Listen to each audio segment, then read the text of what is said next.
Hello students, this is the ninth video in the chapter alcohol and phenol. बच्चों, previous videos में हमने phenol की पूरी chemical properties, physical properties और बहुत सारी प्रिपरेशन मेथड्स की स्टडी की। बच्चों, इस वीडियो में हम स्टडी करने वाले हैं उन स्पेसिफिक केमिकल प्रॉपर्टीज की जो कि ज़्यादा वैल्यूएबल हैं in writing exam as well as in competitive exam. तो उन रिएक्शंस में से हम पहली रिएक्शन ले रहे हैं जो कि बहुत ज़्यादा इंपॉर्टेंट है और उसको आपको बहुत सीखने की ज़रूरत है, और वो है रीमर टीमन रिएक्शन। रीमर टीमन रिएक्शन में स्पेशल क्या है? तो स्पेशल तो ये है कि फिनॉल की रिएक्शन है। दूसरा, इसमें हम क्लोरोफॉर्म या कार्बन टेट्राक्लोराइड का यूज करते हैं, या तो फिनॉल के साथ क्लोरोफॉर्म लेंगे या फिनॉल के साथ कार्बन टेट्राक्लोराइड की रिएक्शन कराएंगे इन presence of alkali medium like NaOH और KOH। यहाँ पर आप NaOH सेलेक्ट करेंगे। इस पूरी रिएक्शन में जो प्रोडक्ट मिलेंगे वो दो इंपॉर्टेंट प्रोडक्ट माने जाते हैं और उनके IUPAC नेम, कॉमन नेम आपको रटे होने चाहिए। एक बनता है सैलिसिलडिहाइड क्लोरोफॉर्म के साथ, और एक बनाता है CCl4 के साथ अगर होगा तो salicylic acid. Orthohydroxy benzaldehyde salicylaldehyde and orthohydroxy benzoic acid is salicylic acid. यहाँ सबसे इंपॉर्टेंट चीज जो है वो ये है कि आपने जो इंटरमीडिएट सुने, carbocation, carbanion, free radical, carbene, nitrene, तो ये जो कार्बीन फ्री रेडिकल है ये बहुत सारी रिएक्शंस में तो हम इंटरमीडिएट के रूप में गेन नहीं करते, लेकिन रीमर टीमन एक ऐसी स्पेशल रिएक्शन है जिसमें आपको इंटरमीडिएट कार्बीन मिलेगा और वो इंपॉर्टेंट चीज होगा। एक लॉजिक आपको जो प्रीवियस वीडियोस में सिखाया कि कोई भी कंपाउंड चाहता है, ऑर्गेनिक कंपाउंड, कि उसमें कार्बन कार्बन बॉन्ड बने। कार्बन कार्बन बॉन्ड बनने की टेंडेंसी सबसे ज्यादा होती है, और कार्बन कार्बन बॉन्ड आपस में जब भी बनता है कंपाउंड में तो स्ट्रॉन्ग नेचर का होता है। तो चलिए let's start about the reamer टीमन reaction. तो इसमें हम मैकेनिज्म पे जरूर ध्यान देंगे। तो फर्स्ट केस ले रहे हैं कि phenol react with the chloroform with NaOH। तो फिनॉल और क्लोरोफॉर्म की रिएक्शन कराते हैं NaOH में, तो क्या होगा? तो जनरल प्रैक्टिस में इसका स्टेटमेंट ये है कि when phenol react with the chloroform in presence of NaOH then orthohydroxy benzaldehyde और salicylaldehyde is formed as the product. यानी इन जनरल प्रैक्टिस बिना मैकेनिज्म के अगर लिखा जाए और हम बोले तो हम ये कहेंगे कि फिनॉल है और उसकी रिएक्शन क्लोरोफॉर्म से करा रहे हैं with NaOH, 2 molecule of NaOH, ये विदाउट मैकेनिज्म लिख रहा हूँ। तो ये हमने आंसर याद कर लिया, रट्टा वाला आंसर है, लेकिन इसमें इतना परफेक्शन नहीं हो सकता, और आंसर के रूप में आपको NaCl और साथ में H2 प्रोडक्ट मिलेगा।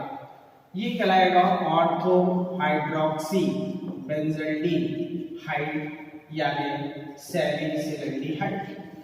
अब ये कैसे मिला, ये मैकेनिज्म हमको सीखना है और हमको ये देखना है कि आखिर ये कार्बीन है कहाँ, कैसे बना। तो let's start about the mechanism of the reamer टीमन reaction with chloroform. तो होता क्या है बच्चों, ध्यान दीजिएगा। सबसे पहले ये जो फिनॉल आपको दिख रहा है ये एल्कली मीडियम से रिएक्शन कर लेगा, और एल्कली मीडियम के साथ रिएक्शन से आपको मालूम है क्या होने वाला है, ये सोडियम फिनॉक्साइड मिल गया। इस सोडियम फिनॉक्साइड मिलने के बाद अब इंपॉर्टेंट स्टेप होगा, वो ये होगा कि सोडियम फिनॉक्साइड में ये CH बॉन्ड है, मालूम ही है आपको, ऑर्थो पोजीशन ले रहा हूं, और ये क्लोरोफॉर्म को मैं ऐसे लिख रहा हूं CHCl3 इस तरह से। अब रिएक्शन जब होती है तो अब इसमें लॉजिक ये है कि भाई कार्बन कार्बन बॉन्ड जो है वो स्ट्रांग होता है। तो होगा क्या कि कार्बन कार्बन बॉन्ड बनने के लिए यहाँ पे क्लोरीन ज्यादा इलेक्ट्रोनेगेटिव है तो बॉन्ड को खींच लेगा, और यहाँ पर जो कार्बन ज्यादा इलेक्ट्रोनेगेटिव है तो ये इस बॉन्ड को खींच लेगा, तो ये H+ तैयार होगा, ये माइनस है, और ये क्लोरीन निकल जाएगा पूरा का पूरा इलेक्ट्रॉन लेके। जब ऐसा होगा तो यहाँ पर अब आप देख रहे हो कि क्या होगा, ये ONA है, ये कार्बन है, और इस कार्बन से आके जुड़ कौन गया, तो बोले ये CH बॉन्ड आगे जुड़ा है, CH, और साथ में क्या निकल गया HCl। इसको हम NaCl फॉर्म पे भी निकाल सकते हैं। अब जो रिएक्शन हो रही है इस पर 2 Cl है तो 2 NaOH की रिएक्शन करा देंगे। जब 2 NaOH की रिएक्शन कराएंगे बेटा तो आप जानते हो ये ONA और ये CHOH प्लस 2 NaCl। आपको लॉजिक और कंसेप्ट मालूम है कि एक कार्बन पे 2 या 2 से ज्यादा OH ग्रुप कभी भी नहीं हो सकते। in any condition jam diol or jam triol tetraol are not possible, these are the non existing compound। ये जब भी मिलेंगे तो हमेशा डिहाइड्रेशन हो जाएगा, क्योंकि हाइड्रोक्सी ग्रुप जो कि हाइड्रोजन बॉन्डिंग के कारण एक दूसरे के क्लोजर आएंगे वो एक्सोथर्मिक रिएक्शन दिखाएंगे। तो यहाँ पर ये रिएक्शन होगी और ये -H2 हो जाएगा और आपको प्रोडक्ट के रूप में CHO मिलेगा। इसके बाद इसमें HCl गैस डालेंगे तो हमको फिनॉल ONA जो है वो OH में कन्वर्ट हो जाएगा, CCHO और NaCl। This one is ortho hydroxy benzaldehyde और सैलिसिलिल्डिहाइड। यहाँ पर ये जो चीज आपको दिख रही है ये कार्बीन तैयार करता है, डाइक्लोरो कार्बीन। कैसे, उसको मैं और सेपरेट करके आपको बताता हूँ। तो अभी तो आपको कम से कम इतनी बात तो क्लियर हो गई कि यार रीमर टीमन रिएक्शन में ये स्टेप्स फॉलो करने हैं आपको। अब बात यह है कि जैसे मैंने कहा कि HCCl, इसमें सबसे पहले होता क्या है कि Cl माइनस आयन निकलता है, और जब Cl माइनस आयन निकलता है तो ये प्लस चार्ज Cl और ये Cl माइनस आयन फिल हो गया। किसके साथ? NaCl के साथ या HCl के साथ।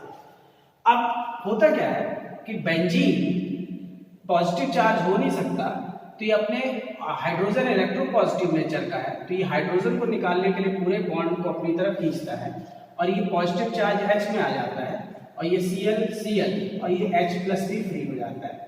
जो आपको ये दिख रहा है दिस वन इज डाइक्लोरोकार्बीन। तो अब आपको इससे क्लियर हो गया कि रीमर टीमन रिएक्शन में जो इंटरमीडिएट स्पीसीज मिलती है वो होती है कार्बीन। यहाँ पर क्लोरोफॉर्म के केस में वो मिल रही है क्या? डाइक्लोरोकार्बीन।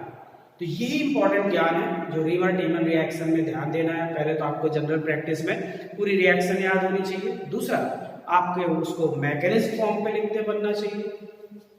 और जो सबसे इंपॉर्टेंट कंसेप्ट है वो है इंटरमीडिएट कार्बीन बनता है, और वो कैसे भी क्लियर है, क्योंकि जब आपको ये मालूम रहेगा कि इंटरमीडिएट कार्बीन तैयार हुआ है तो इसी से रिलेटेड क्वेश्चन कॉम्पिटिशन्स में आने वाले हैं और वो आप इजीली कर पाओगे।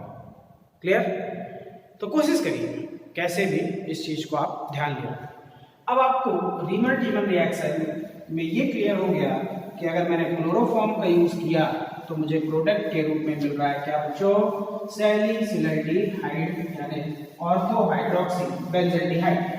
लेकिन अगर इसी रिएक्शन में मैं थोड़ा सा चेंज कर दूं और क्लोरोफॉर्म की जगह कार्बन टेट्राक्लोराइड का यूज कर लूं तो क्या होगा? अब आप समझदार हो, कार्बन टेट्राक्लोराइड होगा तो थोड़ा सा और चेंजेस आएंगे, थोड़ा सा रिएक्शन में चेंज आएगा। वो ये कि इसका स्टेटमेंट अब आप ऐसे बोलोगे कि when phenol react with the carbon tetrachloride in presence of NaOH, सब कुछ वही रहेगा। देन यहाँ पे मैकेनिज्म वो कौन सी रही है तो आप जान रहे हो, हेलोजन भी निकल रहा है, पानी भी निकल रहा है, तो डिहाइड्रोहेलोजिनेशन हो रहा है और इंटरमीडिएट कार्बीन मिल रहा है। तो आप बोलोगे when phenol react with the chloroform की जगह पे carbon tetrachloride in presence of NaOH, then by dehydrohalogenation ortho hydroxy benzoic acid which is known as salicylic acid is formed as the product। बाकी सब कुछ सिमिलर रहने वाला है, इसलिए आपको कोई एक्स्ट्रा एफर्ट और एक्स्ट्रा मेहनत नहीं करनी है। बस ध्यान लगाना है कि हाँ कि अगर मैंने थोड़ा सा कन्वर्ट किया और यहाँ फिनॉल और कार्बन टेट्राक्लोराइड यूज किया NaOH के साथ, तो आप बोलोगे इस रिएक्शन में अब हमको प्रोडक्ट के रूप में ऑर्थो हाइड्रोक्सी बेंजोइक एसिड मिलेगा और साथ में NaCl निकलेगा और पानी निकल जाएगा। है ना। तो ये तो मेमोरी बेस्ड बात हो गई कि हाँ ऐसे होगा। लेकिन अगर हम इसको अगर इक्वेशनली सोचें कि आखिर ये हुआ क्या, तो आप उसी हिसाब से कन्वर्ट कर सकते हो कि जैसे अपन ने किया, ये पहले स्टेप में सोडियम फिनॉक्साइड में बदलेगा। सोडियम फिनॉक्साइड की रिएक्शन कार्बन टेट्राक्लोराइड के साथ होगी। स्वाभाविक बात है, यहाँ से अगर हम NaOH ले रहे हैं तो NaCl निकल रहा है, फिर वही लॉजिक डेवलप होगी। जब NaCl निकल जाएगा तो आप जानते हो कि कार्बन कार्बन बॉन्ड ज्यादा स्ट्रांग होता है, ये NaCl निकल जाएगा, ये H और ये OH पानी निकल जाएगा, यहाँ कार्बन कार्बन बॉन्ड बन जाएगा। क्यों? क्योंकि कार्बन कार्बन बॉन्ड की बॉन्ड एनर्जी ज्यादा है, वो बॉन्ड स्टेबल बॉन्ड बनाएगा और प्रोडक्ट भी स्टेबल होगा। ऐसा करने के बाद सब कुछ वही रहेगा और आपको ONaC के साथ 3 Cl जुड़े हुए, यहाँ पे आप फिर 3 NaOH डाल दोगे, सब कुछ वैसे ही होगा। और अब यहाँ ONaC COH OH OH, फिर आप बोलोगे यार एक कार्बन पे 2 या 2 से ज्यादा OH ग्रुप पॉसिबल नहीं है। तो एक कार्बन पे जब 2 OH होते हैं, डाइऑल होता है तो एक पानी निकलता है, 3 OH होते हैं तो भी एक वाटर मॉलिक्यूल निकलता है और एसिड में कन्वर्ट हो जाता है, 4 में 2 मॉलिक्यूल निकलते हैं। यहाँ पर एक मॉलिक्यूल वाटर का निकाल दोगे आप। ऐसा करने से अब आपको ये मिलेगा ONaC C double bond OH, और फिर वही HCl मिलाओगे, NaCl बाहर निकलेगा और आपको प्रोडक्ट के रूप में OH C double bond OH ये मिल गया, ortho hydroxy benzoic acid.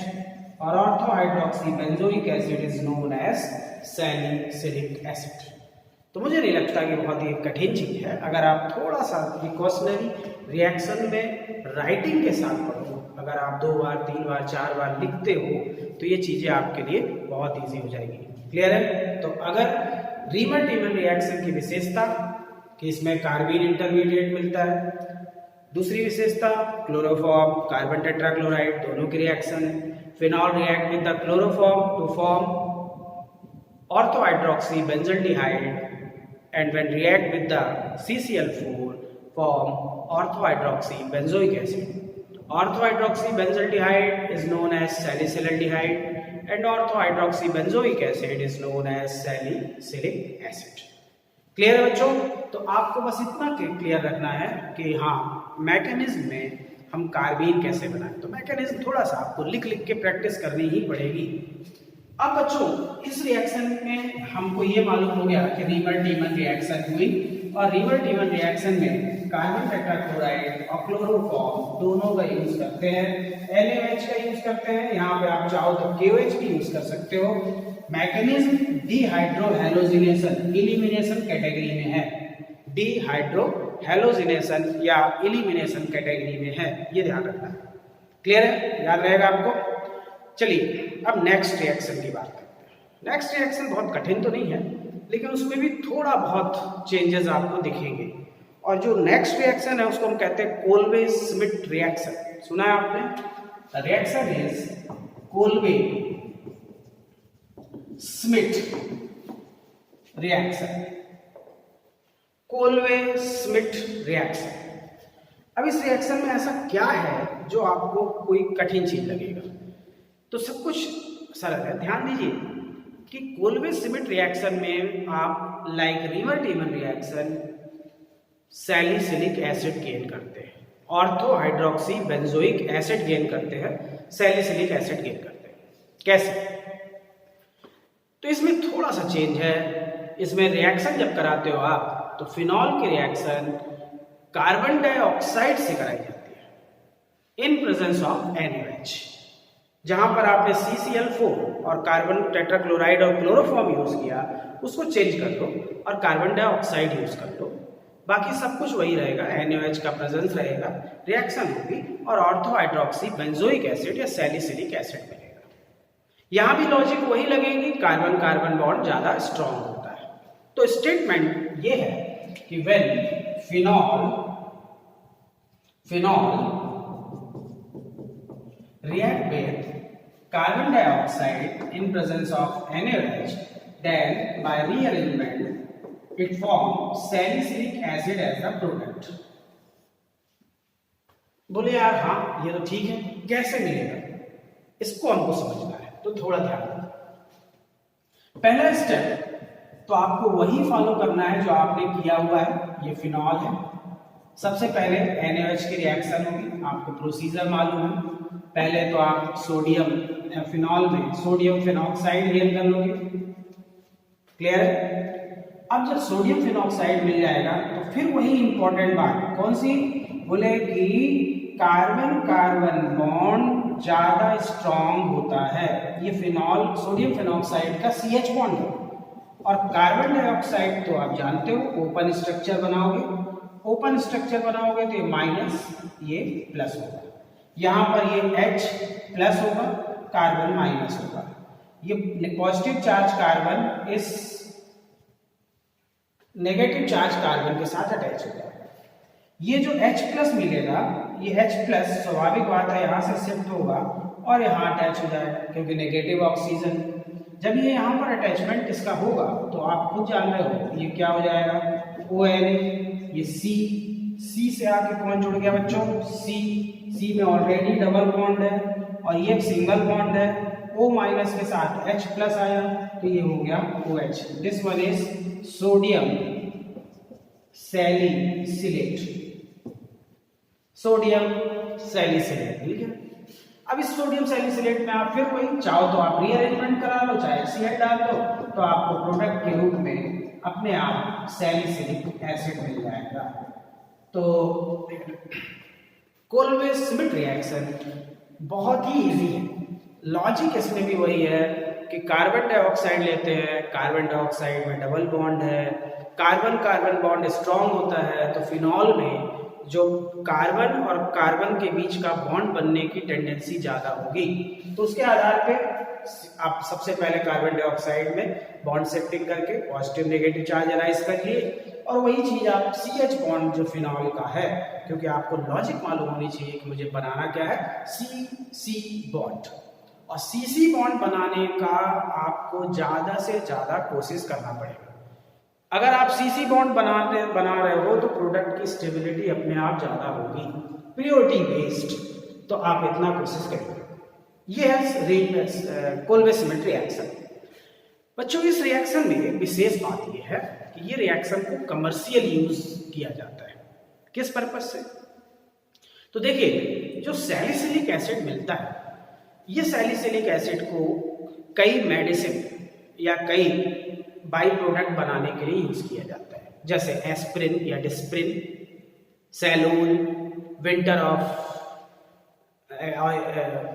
Iodex का एक कंटेंट हुआ, ठीक है, आप उस कह सकते हो, winter oil of winter green कह सकते हो। तो ये नए नए प्रोडक्ट मिलते हैं, तो इनसे ये हमेशा कंपटीशन में आए, जैसे एस्प्रिन का UPSC नाम आ चुका है कई बार, है ना। ऑयल ऑफ विंटर ग्रीन क्या है ये पूछा जा चुका है, उसका कंपोनेंट क्या, फार्मूला क्या है ये पूछा जा चुका है।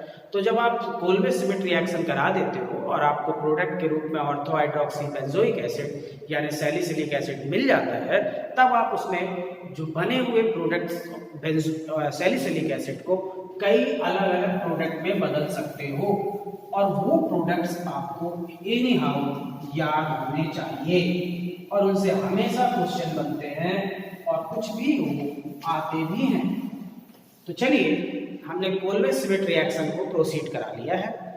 अब हम कोलवे श्मिट रिएक्शन के बने हुए product ortho hydroxy benzoic acid से कुछ बाई प्रोडक्ट मिलाएंगे और इनको देखेंगे कि इनसे क्या इंपॉर्टेंस हो सकता है, इनसे क्या क्वेश्चन बन सकते हैं। तो सबसे पहले हम प्रोडक्ट बनाने वाले हैं बच्चों, और वो है एस्पिरिन।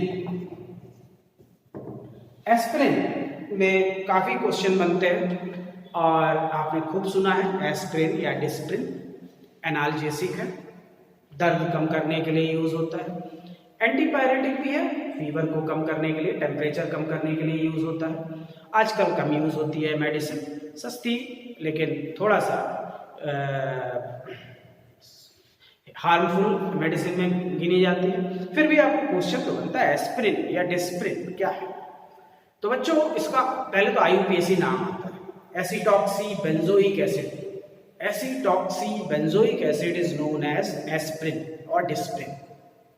ये हैश कैसे बनता है? तो जो हमने कोल्वे सिमेट रिएक्शन में सैलिसिलिक एसिड गेन किया है, उस सैलिसिलिक एसिड का आप रिएक्शन कराओ किससे? किसी भी एसिड क्लोराइड से, एसिड एनाइड्राइड से, या आप ये कह दो कि एसिलेशन करा दो, सैलिसिलिक एसिड का एसिलेशन करा दो। तो एसिलेशन कराने से आपको जो प्रोडक्ट मिलेगा, this one is acetoxy benzoic acid और एस्प्रिन और डिस्प्रिन। कैसे? तो आप इसमें जो आपको सैलिसिलिक एसिड मिला है उसमें हम CH3COCl में एसिटिल क्लोराइड की रिएक्शन कराएंगे, तो हमको प्रोडक्ट के रूप में एसीटॉक्सी बेंजोइक एसिड मिलेगा। सही लिखा है तो two acetoxy benzoic acid, this one is aspirin और डिस्प्रिन। कैसे? फार्मूले को रीअरेंज करके देखें। ये हो गया सैलिसिलिक एसिड, ये CH3COCl। याद करो एसिलेशन जब कराते थे तो अल्कोहलिक ग्रुप का होता था, तो ये HCl निकल जाएगा -HCl। बस ये क्लियर हो कि हमको कराना क्या है, तो एसिलेशन COCH3 और ये COOH, this one is acetoxy two acetoxy benzoic acid. Counting के हिसाब से ये 1, ये 2 नंबर कार्बन आएगा। Two acetoxy benzoic acid is known as aspirin और डिस्प्रिन। आपको इससे ज्यादा क्वेश्चन, बड़े क्वेश्चन नहीं आए, ऑब्जेक्टिव तो आए हुए हैं लिखने के लिए भी, इसमें कुछ खास ऐसा नहीं है, लेकिन क्वेश्चन हमेशा पूछा जाता है। तो कोशिश करिए कि आप एसीटॉक्सी बेंजोइक एसिड, एस्प्रिन या डिस्प्रिन पे परफेक्ट रहिए। क्लियर बच्चों? चलिए, इसका दूसरा प्रोडक्ट क्या है, उससे क्वेश्चन काफी बने हैं। आपने आयोडेक्स देखा है, आयोडेक्स में जो मिंट स्मेल होती है वो स्मेल, और इसमें कड़वापन भी होता है। ये जो होता है इसमें कंपोनेंट मिलाया जाता है जिसको कहते हैं oil of winter green. Oil of winter green स्वाभाविक है, ठंडा ये मिंट होता है, ग्रीन कलर का होता है। और ये प्रोडक्ट क्या है ये पूछा जाता है। तो एक इस प्रोडक्ट को हम कहते हैं methyl salicylate. Methyl salicylate is known as oil of winter green which is the principal component of the Iodex. Iodex का प्रिंसिपल कंपोनेंट है मेथिल सैलिसिलेट या ऑयल ऑफ विंटर ग्रीन। ये कैसे मिलता है तो अब थोड़ा सा ध्यान देना होगा। अभी हमने जो कराया है एस्प्रिन बनाने के लिए ये था एसिलेशन, लेकिन जब आपको याद रहेगा कि oil of winter green methyl salicylate है, सैलिसिलेट यानी ईस्टर है, तो आपको करना ये होता है कि जब आप सैलिसिलिक एसिड में पॉइजनस मेथिल अल्कोहल या मेथेनॉल की रिएक्शन करा देते हो तो उससे एक पॉइजनस प्रोडक्ट तैयार होता है जिसको हम मेथिल सैलिसिलेट कहते हैं, विच वन इज ईस्टर, और यही कहलाता है ऑयल ऑफ विंटर ग्रीन। कैसे? देखिए, अगर हम सैलिसिलिक एसिड का यूज करें और उसमें हम मेथिल अल्कोहल मिलाएं तो ये एसिड है और ये अल्कोहल है, एस्टरिफिकेशन हो जाएगा। और एस्टरिफिकेशन होने के बाद आपको मालूम ही है कि क्या होता है, ये रिएक्शन होगी, ये -H2O निकलेगा और प्रोडक्ट के रूप में मिलेगा OH COOCH3, this one is methyl salicylate. और methyl salicylate is known as oil of winter green which is the principal component of Iodex. याद रहेगा आपको? बहुत सरल है, बहुत इजी है, कोशिश करिए कि दिमाग में ये बातें बैठे। हाँ, इसी में एक छोटा सा चेंज करते हैं बच्चों कि अगर हमने मेथिल अल्कोहल की रिएक्शन सैलिसिलिक एसिड से करा दी है तो हमको मेथिल सैलिसिलेट मिला है जो ऑयल ऑफ विंटर ग्रीन है। लेकिन अगर हम यहीं पर मेथिल अल्कोहल की जगह पे फिनॉल का यूज कर रहे हैं, फिनॉल ये तो सैलिसिलिक एसिड है, अब मेथिल अल्कोहल की जगह फिनॉल यूज कर ले तो एक नया प्रोडक्ट मिलता है विच one is a solvent, medicinal solvent है वो, और उसको कहते हैं सैलोल। सैलोल ये क्वेश्चन भी काफी पूछा गया है। तो यही रिएक्शन हो और यहाँ पर मैं अब चेंज कर दूं और मैं बोलूं बच्चों अब मैं फिनॉल यूज कर रहा हूं, तो स्वाभाविक बात है यहाँ भी एस्टरिफिकेशन होगा और आपको प्रोडक्ट के रूप में यहाँ पे जो CH3 लगा है यहाँ पे आप रिंग लगा दो और यहाँ जहाँ मिथाइल लिखा रहा है वहां पे आप फिनाइल कर दो, phenyl salicylate. Phenyl salicylate is known as salol which one is a solvent. तो आप बहुत सरलता से याद रख सकते हो क्या कि अगर मैं कोल्वेज सिमेट रिएक्शन कराऊंगा तो फिनॉल की रिएक्शन कराना है CO2 से, presence of NaOH, bond rearrangement, carbon carbon bond बनने के कारण सैलिसिलिक एसिड प्रोडक्ट मिलेगा। इस सैलिसिलिक एसिड को कमर्शियली हम 3 प्रोडक्ट हमारे सिलेबस में है जिनको हमको पढ़ना है। फर्स्ट वन इज एस्प्रिन और Disprin, acetoxy benzoic acid which is formed by acylation of salicylic acid by use of acetyl chloride or acid anhydride. Second product is oil of wintergreen, methyl salicylate.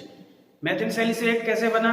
आपने कहा salicylic acid में स्ट्रीफिकेशन करा दिया है by use of methyl alcohol, तो इससे हमको product मिला methyl salicylate which is known as oil of wintergreen। और इसी रिएक्शन में अगर हम मैथिल अल्कोहल की जगह पर किसका यूज कर ले बच्चों? फिनॉल का, तो हम वही रिएक्शन होगी, स्ट्रीफिकेशन ही होगा, और स्ट्रीफिकेशन के बाद हमको मिलेगा फेनिल सैलिसिलेट, और phenyl salicylate is a medicinal solvent, और इससे भी क्वेश्चन आते हैं और इसको हम क्या कहते हैं? सैलोन। तो मुझे लगता है कि इन बातों को आप बहुत सीरियसली ध्यान रख सकते हो। कोशिश करना है आपको ये कि हाँ आप इन क्वेश्चंस में जब आएंगे तो यहाँ पर होता क्या है, आप कितना भी कॉन्फिडेंट रहें, जल्दबाजी में गलतियाँ होंगी और वही आपसे दिक्कत करेगा, वो आपसे पूछा जाएगा। कोशिश करिए, इस पे ध्यान लगाइए। चलिए अब हम कुछ नई रिएक्शन की बात करते हैं। ये नई रिएक्शन भी काफ़ी वैल्यूएबल है और आपको अभी 2 चैप्टर्स में इसका यूज होगा, and this one is coupling reaction. Coupling reaction, इसमें 2 रिएक्टेंट आएंगे, वो आपस में कपल्ड हो जाएंगे, जुड़ जाएंगे। ये कपलिंग रिएक्शन 2 रिएक्टेंट के साथ है, 2 चैप्टर में है, फिनॉल में और एनिलीन में। कपलिंग रिएक्शन का जो प्रिंसिपल रिएक्टेंट कंपोनेंट है वो है BDAC। What is BDAC? Benzene diazonium chloride. तो बेंजीन डायएजोनियम क्लोराइड को यूज करते हैं कपलिंग रिएक्शन में। किसके साथ यूज करते हैं बच्चों? बोले यार कपलिंग रिएक्शन जब मुझे करानी होती है तो मैं BDAC लेता हूं और उसकी रिएक्शन या तो फिनॉल से कराता हूं या तो एनिलीन से कराता हूं। अब और बातों को ध्यान से सुनिएगा। अगर आपने कपलिंग रिएक्शन करानी है तो कपलिंग रिएक्शन का प्रोडक्ट हमेशा एक डाई बनता है, डाई कलर एजेंट। फिनॉल जब भी कपलिंग रिएक्शन करता है BDAC के साथ तो ऑरेंज येलो डाई बनाता है, जबकि एनिलीन जब कपलिंग रिएक्शन करता है तो रेड डाई बनाता है। ये दिमाग में बैठाइए। फिनॉल ऑरेंज येलो डाई बनाता है जबकि एनिलीन हमेशा रेड डाई बनाता है, कलरिंग एजेंट बनाता है। क्लियर? फिनॉल जो कि एसिडिक है, इस रिएक्शन में मीडियम एल्कली होता है और pH लगभग 9 to 10 रखा जाता है, वीक एल्कली मीडियम रखा जाता है। और एनिलीन जो कि बेसिक नेचर है तो वहां पर एसिडिक मीडियम लिया जाता है और pH 3 to 4 की रेंज में रखा जाता है। तो ये छोटी छोटी बातों को पहले आप ध्यान रखें कि कपलिंग रिएक्शन में BDAC रिएक्टेंट है, BDAC में हम यूज करते हैं फिनॉल का या फिर एनिलीन का। फिनॉल हमेशा ऑरेंज येलो डाई बनाता है, एनिलीन रेड डाई बनाता है। फिनॉल एसिडिक होता है इसलिए फिनॉल की रिएक्शन में वीक एल्कली मीडियम यूज करते हैं और रिएक्शन का pH 9 to 10 रखते हैं। एनिलीन जो कि बेसिक है वहां पे एसिडिक मीडियम यूज करते हैं और pH लगभग 3 to 4 रखते हैं। क्लियर?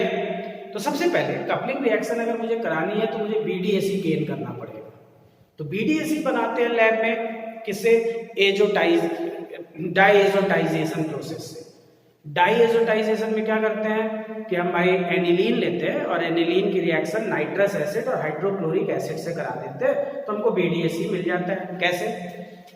कि अगर मैं एनिलीन लूं और उसकी रिएक्शन नाइट्रस एसिड से कराऊं, साथ में हाइड्रोक्लोरिक एसिड लूं, तो मुझे BDAC प्रोडक्ट मिलेगा with the release of 2 molecule of water। तो बेंजीन डाइसोनियम क्लोराइड आखिर मिलेगा कैसे, वो अपन को एक आइडिया हो जाएगा। तो आप बोलोगे कि जब ये रिएक्शन होगी तो BDAC को हम फ्रेश प्रिपेयर्ड सॉल्यूशन अगर बनाए, तो अगर मैं आपको बताऊं तो आप ऐसे लिख सकते हो, देखिए ये NH2 एनिलीन है, ये HONO नाइट्रस एसिड है, ये हाइड्रोक्लोरिक एसिड है। आप देखिए कितने ऑक्सीजन दिख रहा है आपको, 2, हाइड्रोजन कितने दिख रहा है, 1 2 3 4, 2 वाटर मॉलिक्यूल देखो मैं कैसे निकाल रहा हूँ, ये सब निकाल रहा हूँ। कितने H निकाल दिया, 4, कितने O निकाल दिए, 2, यानी 2 वाटर मॉलिक्यूल निकल के बच क्या गया, जो बच गया उसको रीअरेंज कर दो। देखो ये बेंजीन है, ये नाइट्रोजन है, ये नाइट्रोजन है, ये Cl है। This one is simple formula of BDAC। जब इसको आयनिक फॉर्म में लिखते हो आप तो स्वाभाविक बात है ट्रिपल बॉन्ड प्लस माइनस लगाते हो। अब ये BDAC मिल गया। अब इस BDAC में हमको करना क्या है, कपलिंग रिएक्शन कराना है। तो कपलिंग रिएक्शन कुछ इस तरह की होती है, ध्यान से दीजिएगा। ये फिनॉल है, फिनॉल की पैरा पोजीशन पे हाइड्रोजन ओपन कर लेते हैं। रिएक्शन जब होगी तो pH लगभग 9 to 10 की रेंज में होगा। ये HCl, बस इतना छोटा सा काम करना है, ये HCl निकल गया। जब HCl निकल गया तो बने हुए प्रोडक्ट को आप अरेंज कर दो। अरेंज करोगे तो आपको मिलेगा N डबल बॉन्ड N, ये phenol. This one is para hydroxy azobenzene, para hydroxy azobenzene, which one is orange yellow die. तो जब आप BDAC में फिनॉल को यूज करोगे एल्कली मीडियम में, तो कपलिंग रिएक्शन में सिंपल सा HCl मॉलिक्यूल प्रैक्टिस बेस्ड है, कपल्ड हो गया, कोई रिएक्शन स्पेसिफिक नहीं हुई, मैकेनिज्म आपस में जुड़ गया फिनॉल और BDAC, और एक नया प्रोडक्ट मिल गया para hydroxy azobenzene, which one is yellow orange dye. Clear बच्चों? चलिए इसी रिएक्शन में अगर आपको ये बनता है तो कॉपी पेस्ट कर दो आप, और यहाँ फिनॉल की जगह अगर मैं NH2 कर दूं, एनिलीन ले लूं, क्योंकि दोनों आप एक साथ याद रखिए। यहाँ pH अब एसिडिक मीडियम हो जाएगा 3 to 4, बाकी कॉपी पेस्ट हो जाएगा। यहाँ पर आप OH हटा के H2 लगा लो, यहाँ पैरा हाइड्रोक्सी जहाँ लिखा है आपने, यहाँ पे पैरा एमिनो कर दो, para amino azobenzene. Para amino azobenzene is the red dye, while para hydroxy azobenzene is yellow dye। तो कपलिंग रिएक्शन आपको डाई देती है, डाई बनता है, इससे कलरिंग एजेंट बनता है। BDAC पहले बनाते हैं, BDAC के रिएक्शन करार बनाने के लिए हमेशा एनिलीन, नाइट्रस एसिड और HCl के रिएक्शन करा के डिहाइड्रेशन करा देते हैं, तो आपको BDAC मिल जाता है।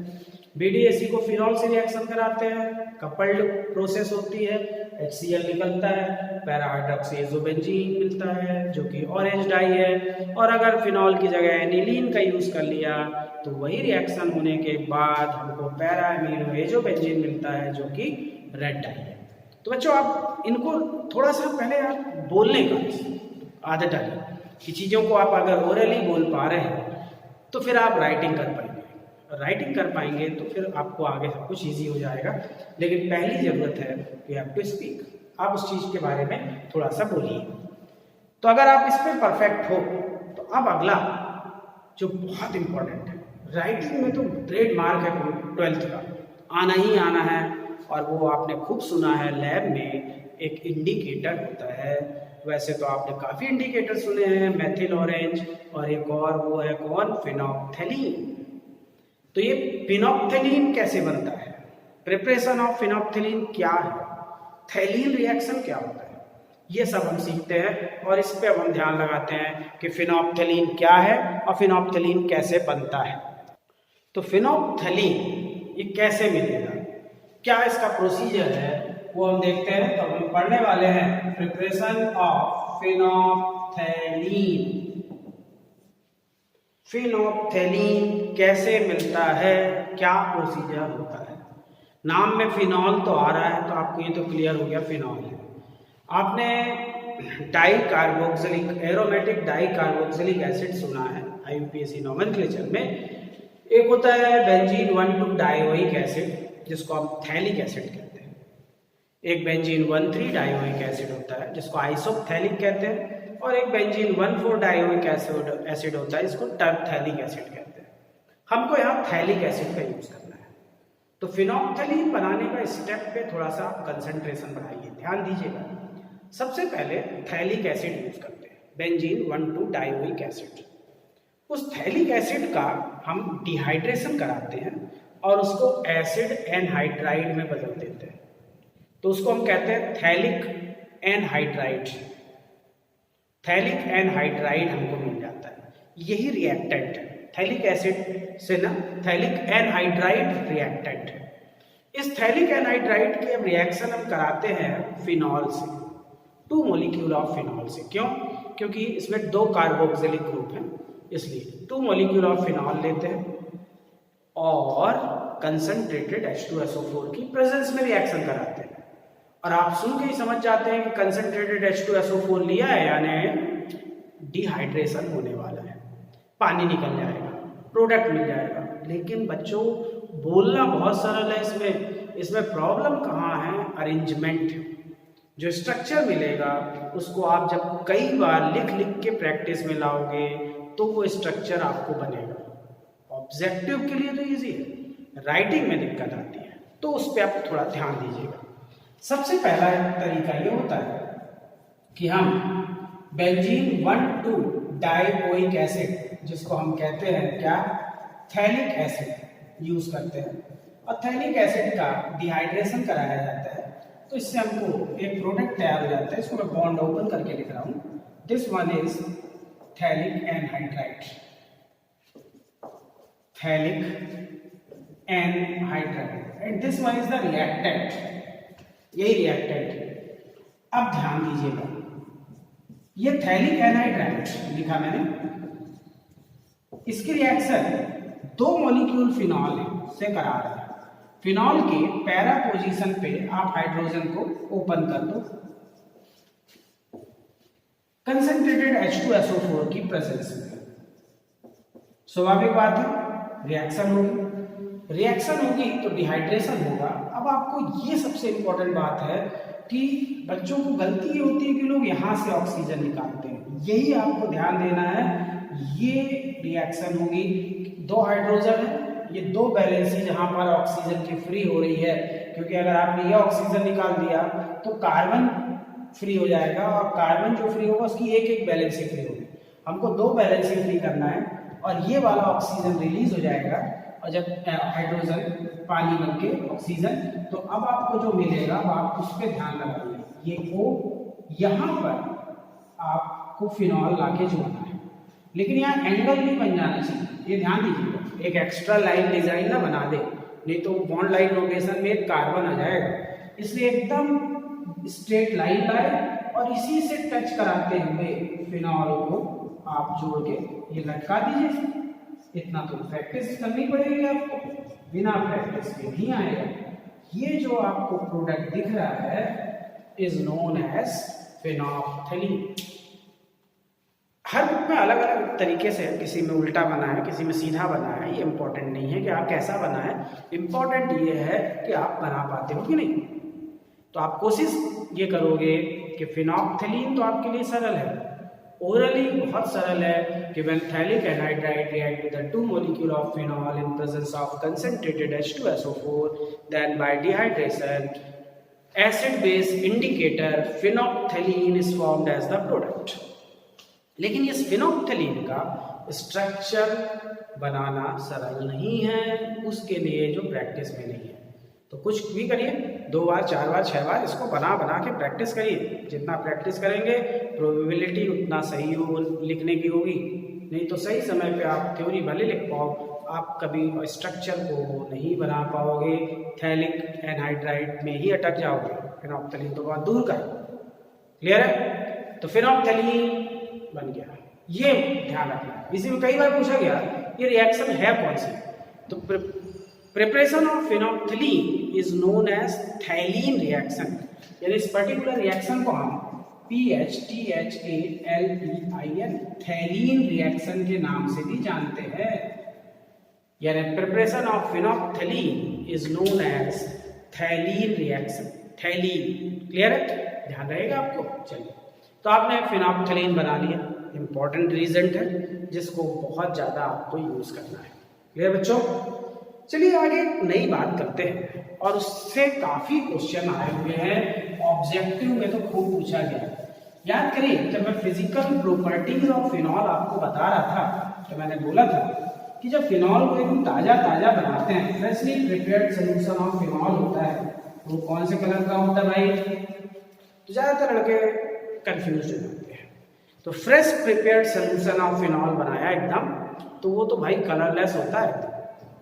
लेकिन प्रॉब्लम ये हो जाती है कि अगर ये थोड़ा भी एक्सपोज हो गया एटमॉस्फेयर के साथ, एयर के साथ, तो ये तुरंत ऑक्सीडाइज्ड हो जाता है, और तुरंत ऑक्सीडेशन के बाद ये गुलाबी रंग का, पिंक कलर का हो जाता है। तो यहां पर इसका एक रिएक्शन होता है, this one is known as oxidation of phenol. तो इससे भी क्वेश्चन बने हैं कि ऑक्सीडेशन ऑफ फिनॉल क्या है। तो बच्चों कि आपको एक कंसेप्ट क्या रखना है कि fresh prepared solution of phenol is always colorless, but when it exposed with the air, then it change into pink color, which is due to formation of phenocunone, या आप कह सकते हो कि फिनोक्यूनोन जो बन जाता है, या इसको आप पैराबेंजोक्यूनोन कह सकते हो। पैराबेंजोक्यूनोन एयर के साथ ऑक्सीडेशन होता है। कैसे? ये फिनॉल है,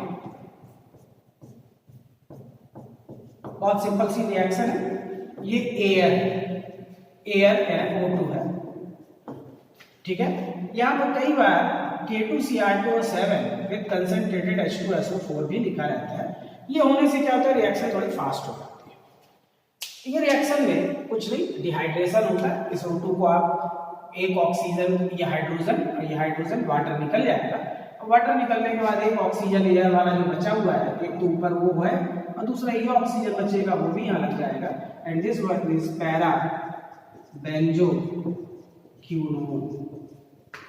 पैराबेंजोक्यूनोन, जो कि पिंक कलर का प्रोडक्ट है। और ये ऑक्सीडेशन रिएक्शन, मुझे नहीं लगता कि इसमें बहुत ज़्यादा स्पेशल कोई ऐसी चीज़ है जो आपको कंफ्यूज कर सके।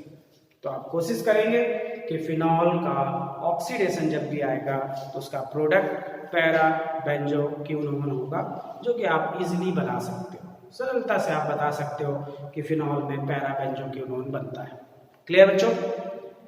तो कोशिश आपको ये रखिए, फिनोप्थेलीन प्रैक्टिस करिए, उसको कई बार लिखिए, लिख के पढ़िए तो इजीली बनेगा। ठीक है। ऑक्सीडेशन ऑफ फिनॉल में बहुत कॉम्प्लिकेशन तो ऐसा समझ में आ नहीं रहा है आपको कि बहुत कठिन चीज़ें जो ना बन पाए आपसे, बस कोशिश करना है आपको और ये बनेगा ही बनेगा।